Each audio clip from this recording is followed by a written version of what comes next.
यह बात भगवान राम के जन्म से पहले की है, जब भील आदिवासी कबीले के मुखिया अज के घर बेटी पैदा हुई थी। उसका एक नाम श्रमणा और दूसरा नाम सबरी रखा गया।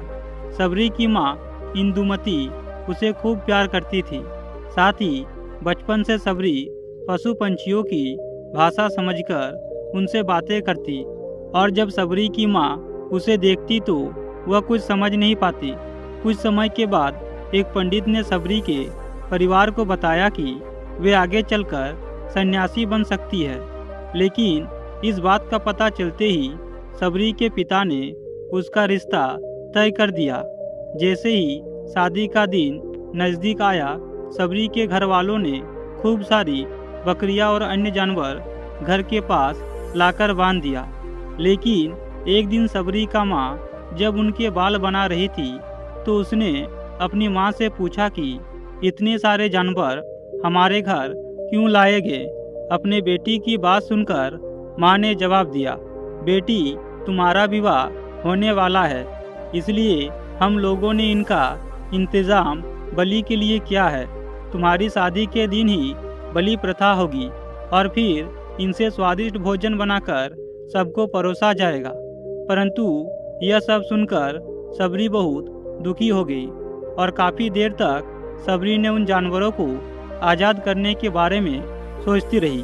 सोचते सोचते सबरी के मन में हुआ कि अगर ये जानवर यहाँ नहीं होंगे तो इनकी बलि रुक सकती है, और ऐसा नहीं हुआ तो मेरे घर से कहीं चले जाने पर ही यह बलि रुकेगी। जब मैं ही नहीं रहूँगी तो ना विवाह होगा और ना ही यह बलि प्रथा, और इसके कारण मासूम जानवर बच जाएंगे। और इसी सोच के साथ जानवरों को रखी गई जगह पर सबरी पहुंची और उसने सोचा कि उन्हें खोल देती हूं, लेकिन वह ऐसा नहीं कर पाई। उसके बाद सबरी जंगल की तरफ भागने लगी। भागते भागते सबरी ऋषिमुख पर्वत पर पहुंच गई। वहां पर करीब 10,000 ऋषि रहते थे। वहां पहुंचने के बाद उसने सोचा कि इसी जंगल में किसी तरह ऋषि मुनियों की सेवा करके अपना जीवन जी लूंगी। और वह चुपचाप उसी जंगल के एक हिस्से में किसी तरह से रहने लगी। सबरी रोजाना ऋषि मुनियों की झोपड़ी के आगे झाड़ू लगाती और हवन के लिए लकड़ियाँ भी लाकर रख देती। लेकिन ऋषि मुनियों को समझ नहीं आ रहा था कि जंगल में उसके काम अपने आप कैसे हो रहे हैं।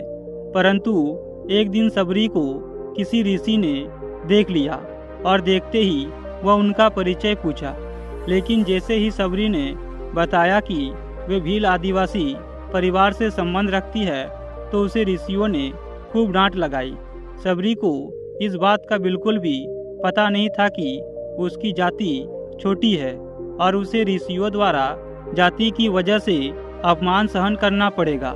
इतना सब होने के बाद भी सबरी हर ऋषि मुनि के दरवाजे पहुंचती और उनके आंगन में झाड़ू लगाकर उनसे गुरु दीक्षा देने के लिए कहती। लेकिन हर कोई सबरी को उसकी जाति की वजह से अपने आश्रम से भगा देता था, और ऐसा होते होते काफ़ी समय बीत गया। उसके बाद सबरी मतंग ऋषि की कुटिया में पहुंच गई।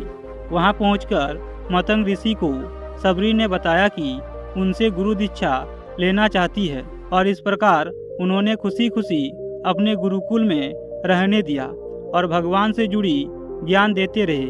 सबरी ने भी अपने गुरु मतंग ऋषि की सेवा करने में कोई कसर नहीं छोड़ी। वे गुरुकुल के सारे काम करती और इस प्रकार सबरी से खुश होकर मतंग ऋषि ने उसे अपनी बेटी मान लिया। समय के साथ मतंग ऋषि का शरीर बूढ़ा हो गया। उन्होंने एक दिन सबरी को अपने पास बुलाया और कहा, बेटी मैं अपना देह त्यागना चाह रहा हूँ। बहुत साल हो गए इस शरीर में रहते रहते। उस ऋषि की बात सुनकर सबरी ने दुखी मन से कहा, आपके ही सहारे मैं इस जंगल में रह पाई हूँ। आप ही चले जाएंगे तो मैं जीकर क्या करूँगी। आप अपने संग मुझे भी ले जाइए, मैं भी देह त्याग दूंगी। सबरी की बात सुनकर मतंग ऋषि ने जवाब दिया, बेटी तुम्हें चिंता करने की जरूरत नहीं है। राम तुम्हारी चिंता करेंगे और ध्यान भी रखेंगे, परंतु सबरी ने राम का नाम सुनने के बाद उसने पूछा कि राम कौन है और मैं उन्हें किस तरह से ढूंढूंगी। तभी मतंग ऋषि ने बताया कि राम कोई और नहीं बल्कि भगवान है। वे तुम्हें सारे अच्छे कर्मों का फल देंगे। तुम्हें उन्हें ढूंढने की कोई ज़रूरत नहीं है। वे एक दिन खुद तुम्हें खोजते हुए इस कुटिया में आएंगे और तुम्हें उनके हाथों ही मोक्ष मिलेगा। तब तक तुम इसी आश्रम में रहो। और इतना कहते ही मतंग ऋषि ने अपना शरीर त्याग दिया। लेकिन सबरी के मन में मतंग ऋषि के जाने के बाद एक ही बात थी कि भगवान राम स्वयं उससे मिलने आएंगे। वे रोज भगवान राम से मिलने के लिए बाग से अच्छे अच्छे फूल लाकर पूरा आश्रम सजाती और भगवान के लिए बेर तोड़कर लाती। लेकिन भगवान के लिए बेर चुनते हुए सबरी उन्हें चख लेती थी ताकि भगवान को सिर्फ मीठे बेर ही दे। और रोजाना सबरी इसी तरह भगवान के दर्शन की आस में फूल और बेर इकट्ठा करती रहती थी। इसी तरह इंतजार में कई साल बीत गए। सबरी का शरीर एकदम वृद्ध हो गया। तभी एक दिन आश्रम के पास के ही तालाब में सबरी पानी लेने के लिए गई। तभी पास के ही एक ऋषि ने उसे अछूत कहते हुए वहां से भगाने के लिए कहा और एक पत्थर मार दिया। वह पत्थर जब सबरी को लगा तो उसे चोट लग गई और खून बहने लगा। लेकिन बहते हुए खून की एक बूंद उसी तालाब के पानी में गिर गई और इस प्रकार पूरा तालाब का पानी खून में बदल गया। लेकिन यह सब होता देखकर ऋषि ने सबरी को ही डांटा और कहा कि पापिनी, तुम्हारी वजह से पूरा पानी खराब हो गया। जिसके कारण ऋषि रोज उस पानी को साफ करने के लिए कई तरह की विधाओं का इस्तेमाल करते। कई सारे जतन करने के बाद भी कुछ नहीं हुआ। फिर उन्होंने गंगा जैसी पवित्र नदियों का जल भी उस तालाब में डाला। फिर भी तालाब का पानी साफ नहीं हो पाया और वह पानी खून जैसा ही रहा।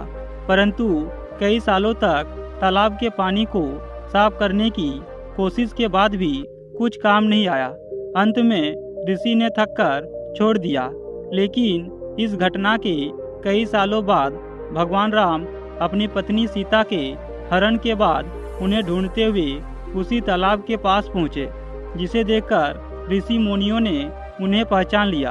भगवान राम को वहां देखकर ऋषियों ने तालाब का पानी साफ करने के लिए भगवान को अपने पैर उसमें डालने के लिए कहा। लेकिन पानी जैसा का तैसा ही रहा। परंतु ऋषि मुनियों ने भगवान से भी कई अन्य जतन करवाए, लेकिन वह पानी भी जैसा का तैसा खून जैसा ही रहा। तब भगवान ने ऋषियों से पानी के रक्त में बदलने की कहानी पूछी, जिसे सुनकर ऋषियों ने सबरी को पत्थर मारने वाली सारी बात बता दी।